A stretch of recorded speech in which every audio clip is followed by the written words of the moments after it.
연신내에 자,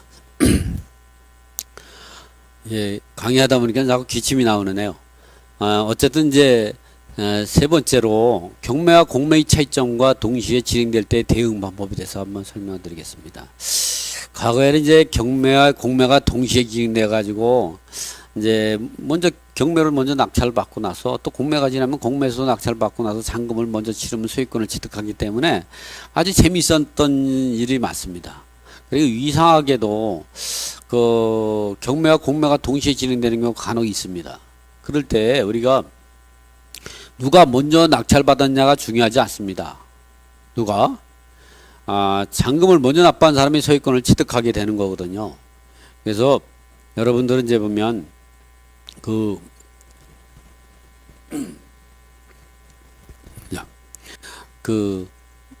그러한 상황이 되면 먼저 잔금을 납부하면 되는 거거든요. 그래서 그런 내용들을 제가 한번 체계적으로 설명을 드릴까 합니다.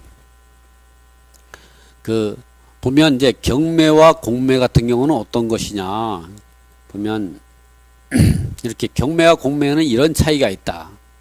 경매 같은 경우는 이제 뭐죠? 가끔 보면 이제 경매와 공매의 차이점이 뭐냐 이렇게 질문하시는 분들이 많아요. 그래서 제가 사실은 그래도 제 강의를 듣는데 경매와 공매의 차이점이 뭐냐 이거를 그냥 막걸리 한 잔 마시면서도 쉽게 설명할 수 있는 정도는 되지 않아야 되는가. 여러분이 어떻게 그런 경매 공매체를 갖다가 그냥 책을 쓰듯이 이렇게 논문을 쓰듯이 설명을 할 수가 있겠습니까?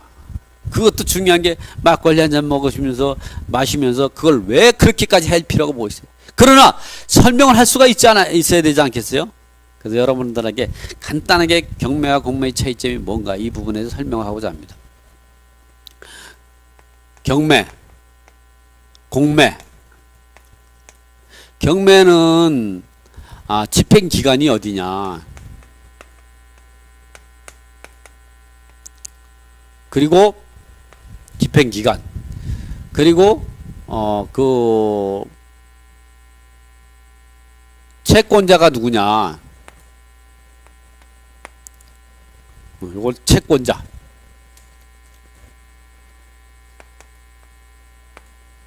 그리고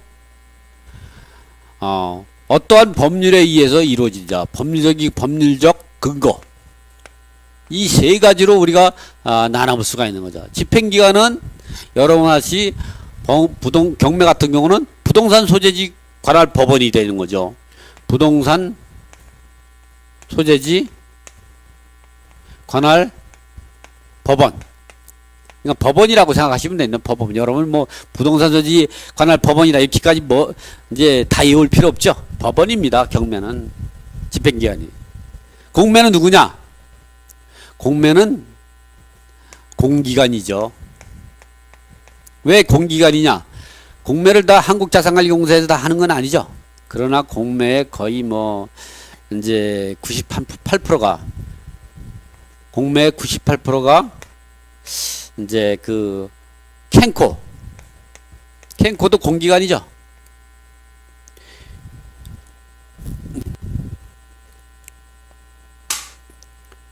KAMCO 캔코죠. 한국자산관리공사가 이제 진행됩니다. 그 이외에 은행에서 집어넣어도 은행도 공기관이라고 볼 수밖에 없는 거죠. 또는 이제 신탁기관도 공기관이죠. 이렇게 공기관, 신탁기관, 금융기관 이런 데서 공매를 진행할 수도 있죠.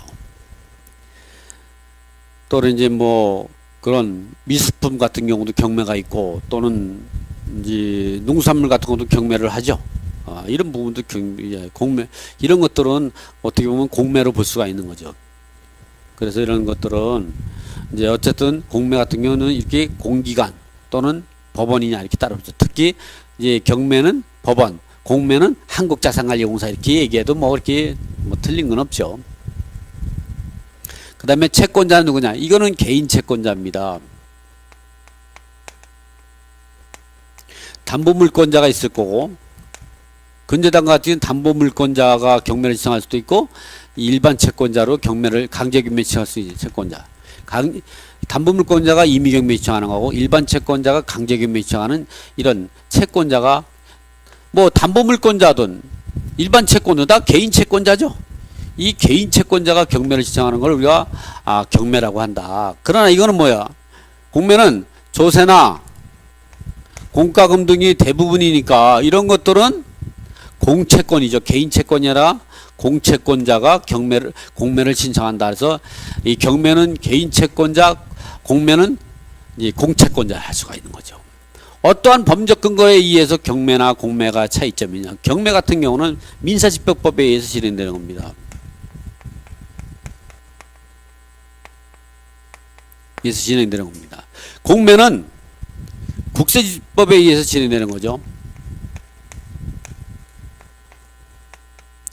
공매는 국세집법에 의해서 이렇게 공매와 경매의 차이점이 뭐냐 이렇게 했을 때 우리가 답변할 때는 이렇게 법원 경매와 공매는 세 가지로 나눠볼 수 있다. 어느 기관에서 진행하느냐? 경매는 법원, 부동산 소지에 관할 법원, 공매는 한국자산관리공사, 공기관, 즉 그 중에 98% 차지하는 캔코, 한국자산관리공사가 진행되고, 채권자는 경매는 개인 채권자가 담보물권자 임의경매나 일반 채권을 강제경매는 개인 채권자가 경매를 신청하는 거고, 이 공매는 조세나 공과금 같은 공채권자가 공매를 진행하게 된다. 한국자산관리 공매 위임을 이제 해서 매각 절차를 한국자산관리 공매를 진행하는 거죠. 그리고 법적 근거는 경매는 민사집행법상 진행 절차에 의해서 매각 절차가 진행된다. 공매는 국세집법에 정한 매각 절차에 의해서 공매가 진행된다. 이렇게 이해하시면 됩니다. 자, 그러면 이제 이번에는 경매와 공매에 대해서 이제 그 차이점을 대해서 간략하게 설명을 해봤고,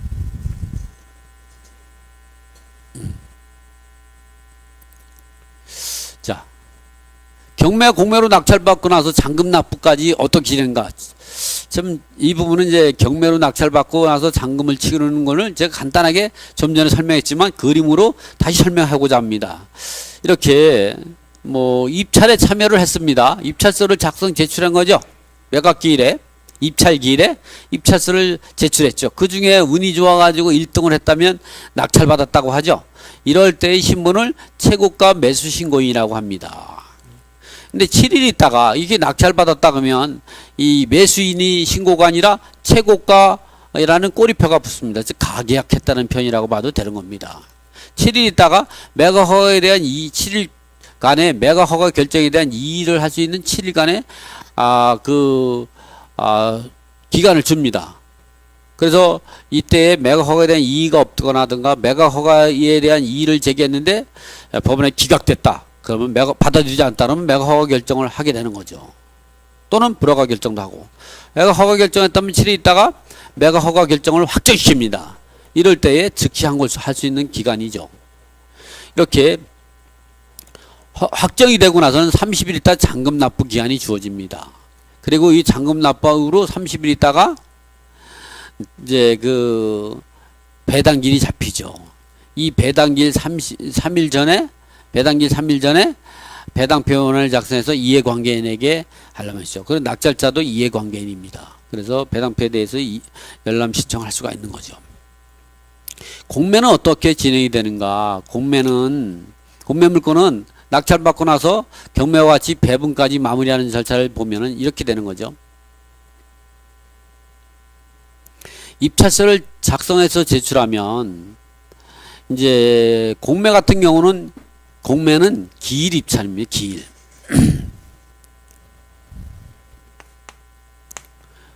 공매는 기일 입찰. 기간 입찰.